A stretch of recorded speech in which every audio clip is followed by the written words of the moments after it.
Hi guys, जैसे कि आप सभी को पता है कि हाल ही में पीएम मोदी ने लक्षद्वीप में विज़िट किया और कुछ फ़ोटोज़ जो है वो अपने ट्विटर चैनल पे पोस्ट किया, जिसके बाद मालदीव का जो कुछ लीडर्स है यानी कि मिनिस्टर्स है, उन लोगों ने उल्टा सीधा बात कर लिया रहा है।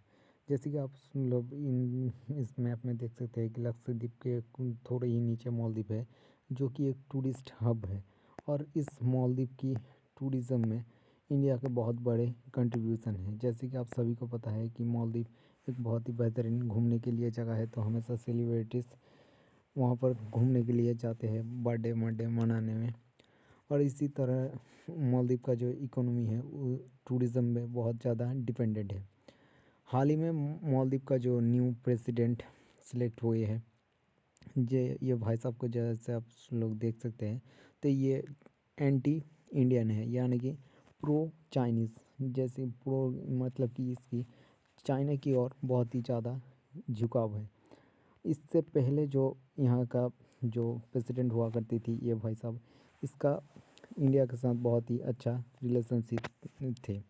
हालांकि इंडिया ने मालदीव को बहुत ज़्यादा हेल्प भी किया है। मालदीव की बहुत सारा प्रोजेक्ट, बहुत सारा इन्वेस्टमेंट किया है मालदीव में भारत सरकार ने।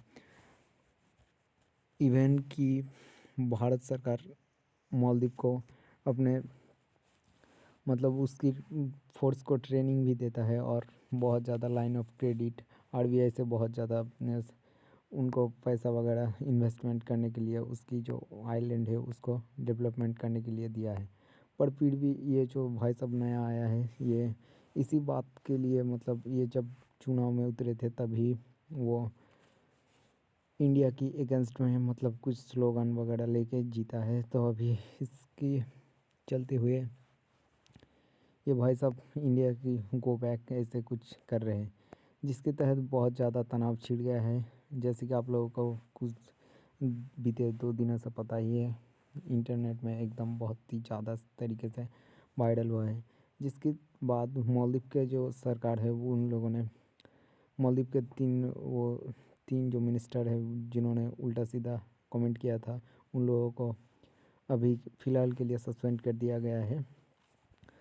और जैसे कि आप लोगों को पता है कि इसी कारण मोदी जी ने अभी लक्षद्वीप में विज़िट किया है, तो उसका जो टूरिज़्म है ताकि जल्दी से मतलब इंक्रीज़ हो सकते हैं। इसी कारण मुझे विज़िट किया और उल्टा सीधा कमेंट जब करने लगा, तो हाल ही में पीएम मोदी के साथ फिल्म स्टार भी साथ में आए। और हाल ही में देखा गया है कि बीते दिनों में बहुत ज़्यादा जो टूरिस्ट जो होटल बुक किया है थे इंडियन मालदीव में, वो सब कैंसिल कर दिया है। बहुत ज़्यादा फ़्लाइट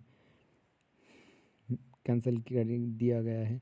तो अभी देखा जा सकता है कि मालदीव का इकोनॉमी बहुत ज़्यादा गिरने वाला है, क्योंकि इंडिया की जो उन लोगों ने इंडियन के ऊपर भी एक बहुत ज़्यादा टिप्पणी कर दिया है उल्टे सीधे। इसके कारण अब इंडियन की ये हमारा दिल पे लग गया है। इसके कारण बहुत ज़्यादा बॉलीवुड एक्टर्स, क्रिकेटर्स, ये सब लोग पीएम मोदी के साथ जोट में आए हैं। और हाल ही में टाटा ने भी बहुत ज़्यादा एक बढ़िया सा घोषणा कर दिया है कि उन लोगों ने भी ताज होटल का जो मतलब है वो अभी 2 रिसॉर्ट ताज होटल ग्रुप का लक्षद्वीप में खोलने वाला है। और हाल ही में भारत सरकार ने भी बहुत ज़्यादा लक्षद्वीप को टूरिज़्म के ऊपर टूरिज़्म हॉटस्पॉट करने के लिए ऑप्टिकल फाइबर बिछाने की पूरी तैयारी कर लिए गए हैं। और अभी वहाँ पर भी प्रॉपर फैसिलिटीज़ इंटरनेट की और टूरिज़्म की मतलब हर एक सुख सुविधाएं मिलने वाले हैं। जैसे कि आप लोग देख सकते हैं कि इंडिया इस तरह से लक्षद्वीप पे और रतन टाटा जी इसमें और भी ज़्यादा कंट्रीब्यूट करेंगी। इसी बात में इस तरह से अब इंडिया की लक्षद्वीप जो है वो टूरिज़्म हब बनने ही वाला है और ये बनेगा sure. I hope being A union. अब आगे देखना ये है कि किस तरह से कितने दूर तक ये इंडिया का सक्सेसफुल हो पाता है। और I hope all the Indians will help India to increase its tourism in Lakshadweep, and which they will definitely boycott Maldives. So ये जो ट्रेंड चालू हुआ है इसी की झोंक में हम लोगों को लक्षद्वीप का टूरिज़्म बहुत ज़्यादा इंक्रीज़ करना है और मालदीव के ऊपर से अपने डिपेंडेंसी को ख़त्म करना है। सो यही था contribution. Thank you very much.